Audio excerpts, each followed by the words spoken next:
മുമ്പേ പറഞ്ഞിട്ടുണ്ടായിരുന്നു, ഇന്ന് ഏപ്രിൽ 24 മുതൽ ഏപ്രിൽ 30 വരെ ഇമ്മ്യൂണൈസേഷൻ വീക്ക് നമ്മൾ സെലിബ്രേറ്റ് ചെയ്യുകയാണ് ഇന്റർനാഷണലി. അപ്പോൾ അതുകൊണ്ട് തന്നെ എന്താണ് ഇതിന്റെ ഒരു ഇമ്പോർട്ടൻസ്, നമ്മുടെ കുഞ്ഞുങ്ങൾക്ക് ഇത് എങ്ങനെയൊക്കെ നമുക്കിത് ഉപയോഗിക്കാം, അല്ലെങ്കിൽ ഇതിന്റെ ഒരു പ്രത്യാഘാതങ്ങൾ എന്തൊക്കെയാണ്, കോൺസിക്വൻസസ് എന്തൊക്കെയാണ് തുടങ്ങിയതൊക്കെ നമുക്കൊരു ഡൗട്ട്ഫുൾ ആയിരിക്കും. അല്ലെങ്കിൽ നമ്മൾ മറന്നു പോയിട്ടില്ല, നമ്മുടെ ഒരു അശ്രദ്ധ മൂലം വിട്ടുപോയ ചില കാര്യങ്ങൾ ഉണ്ടായിരിക്കും. അതിനെയൊക്കെ ഒന്ന് ഓർമ്മിപ്പിച്ചെടുക്കുകയാണ് ഇന്നത്തെ SK ജംഗ്ഷനിൽ. സോ നമ്മുടെ ചോദ്യങ്ങൾക്ക് ഉത്തരം നൽകാനായിട്ടും നമ്മൾ മറന്ന ചില കാര്യങ്ങളൊക്കെ നമ്മളെ ഒന്ന് ഓർമ്മിപ്പിക്കാനുമായിട്ടൊക്കെ നമ്മുടെ കൂടെ ഇന്നൊരു സ്പെഷ്യൽ ഗസ്റ്റ് ജോയിൻ ചെയ്യുന്നുണ്ട്.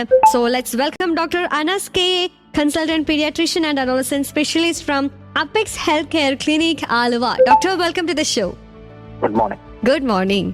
അപ്പൊ ഡോക്ടർ, ഇന്ന് നമ്മളൊരു ഇമ്മ്യൂണൈസേഷൻ വീക്കിന്റെ സെലിബ്രേഷന്റെ ഭാഗമായിട്ട് ഇന്ന് ഇമ്മ്യൂണൈസേഷനെ കുറിച്ച് തന്നെയാണ് നമ്മൾ സംസാരിക്കുന്നത്. അതിന്റെ ഇമ്പോർട്ടൻസ് എന്തൊക്കെയാണ്, എന്തൊക്കെ കാര്യങ്ങൾ നമ്മൾ ശ്രദ്ധിക്കണം തുടങ്ങിയതൊക്കെ നമ്മളിതേ പറഞ്ഞു തുടങ്ങുമ്പോൾ ഫസ്റ്റ് തന്നെ നമുക്ക് ഈ ഒരു കുട്ടികൾക്കും അതുപോലെ തന്നെ അഡൽട്സിനും ഇമ്മ്യൂണൈസേഷന്റെ ഇമ്പോർട്ടൻസ് വേണം എന്ന് പറയുന്നത് എന്തുകൊണ്ടാണ് എന്ന് പറഞ്ഞു തുടങ്ങിയാലോ?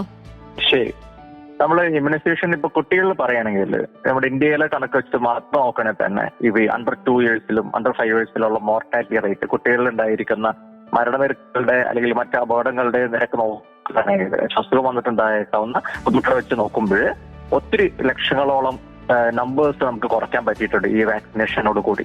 അപ്പോൾ യൂണിവേഴ്സൽ ഇമ്മ്യൂണൈസേഷൻ പ്രോഗ്രാം വഴി ഇന്ത്യയിൽ വാക്സിനേഷൻ ഇൻട്രൊഡ്യൂസ് ചെയ്ത ശേഷം നമുക്കിപ്പോൾ 1.5 മാസം തൊട്ട് ഉപയോഗം. 1.5 മാസം ജനിക്കുമ്പോൾ നമ്മൾ തീർച്ചയായിട്ടും ഹെപ്പറ്റൈറ്റിസ് ബിയും BCG ട്യൂബർക്ലോസിന്റെ വാക്സിനും എല്ലാം നമ്മൾ കൊടുക്കുന്നുണ്ട്, പോളിയോടെ തൊഴിൽ മരുന്ന് കൊടുക്കുന്നുണ്ട്. പക്ഷെ അതിനുശേഷം നമ്മൾ 1.5 മാസം